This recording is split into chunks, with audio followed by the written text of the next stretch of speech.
వ్యవసాయ సాహసం. ఇది ఒక అందమైన వ్యవసాయ క్షేత్రం. ఉదయం సూర్యుడు ప్రకాశవంతంగా ఉదయించాడు. అది తన బంగారు కిరణాలతో ప్రతిదీ ప్రకాశింపజేసింది. బెల్లా అనే ఆవు తన కాళ్లను చాచి మబా అని పిలిచింది. హ్యారీ అనే గుర్రం దగ్గరకు వచ్చి తన కాళ్లను పైకి ఎత్తడం ఆనందించింది. చిన్న పిల్లి పిల్ల అయిన టిల్లీ తన మృదువైన పాదాలను చాచి సున్నితంగా నవ్వింది. ఇది ఒక అందమైన కొత్త రోజు, మరియు జంతువులన్నీ ఉత్సాహంగా మరియు సాహసం కోసం సిద్ధంగా ఉన్నాయి. ఆమె నెమ్మదిగా గుడిసె వైపు నడిచింది. మా బాస్ ఎక్కడ ఉన్నారు?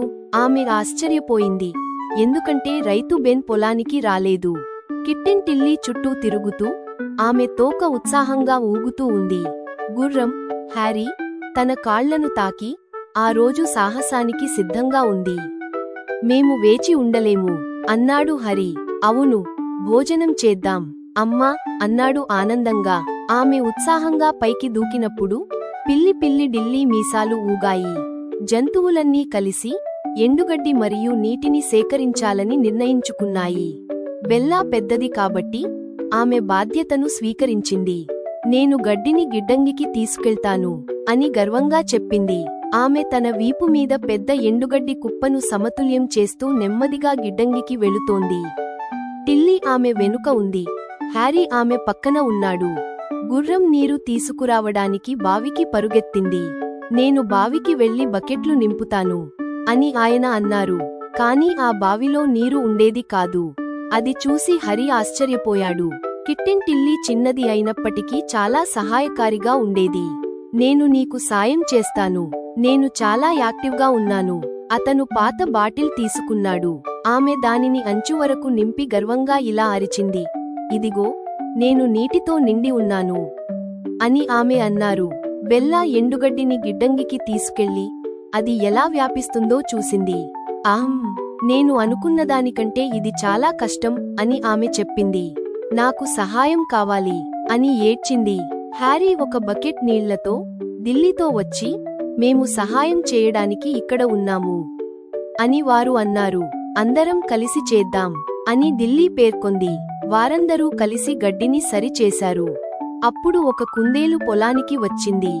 నేను ఆహారం తీసుకోవడానికి వచ్చాను అన్నాడు. ఢిల్లీ బదులిచ్చాడు, మా దగ్గర చాలా ఎండుగడ్డి ఉంది, మరియు మీరు మాతో చేరాలనుకోండి అని ఆమె అన్నారు. కుందేలు ఆనందంతో కొత్త స్నేహితులతో కలిసి ఎండుగడ్డి రుచి చూసి తినేది. థాంక్యూ ఢిల్లీ అని ఆయన అన్నారు. పంచుకోవడమే మన వ్యవసాయాన్ని గొప్పగా చేస్తుంది అని ఆనందంగా చెప్పింది. అన్ని పనులు పూర్తయిన తరువాత జంతువులు విశ్రాంతి కోసం గడ్డిపై కూర్చున్నాయి. హ్యారీ హాయిగా నిద్రపోయి గాలి మాధుర్యాన్ని ఆస్వాదించాడు. బెల్లా ఒక చెట్టు నీడలో నిశ్శబ్దంగా కూర్చుని ఆకులు తింటున్నది. ఢిల్లీ సౌకర్యవంతంగా ఎండుగడ్డి కుప్పలో ముడుచుకుంది. ఈ రోజు ఒక గొప్ప సాహసం అని టిల్లీ ఆనందంగా అన్నాడు.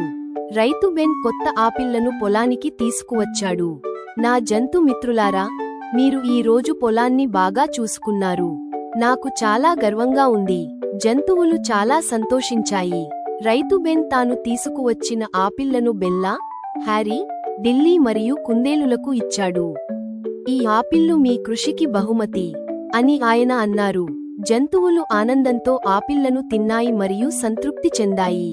సూర్యుడు అస్తమించడం ప్రారంభించినప్పుడు ఆకాశం గులాబీ మరియు ఊదా రంగులతో అందంగా మారింది. పొలం నిశ్శబ్దంగా ఉంది. జంతువులు కలిసి పడుకుని ఆకాశంలోని అందమైన రంగులను చూశాయి. ఈ రోజు మేము గొప్ప జట్టును తయారు చేశాం అని బెల్లా అన్నారు. ఆకాశంలో నక్షత్రాలు ప్రకాశించడం ప్రారంభించాయి.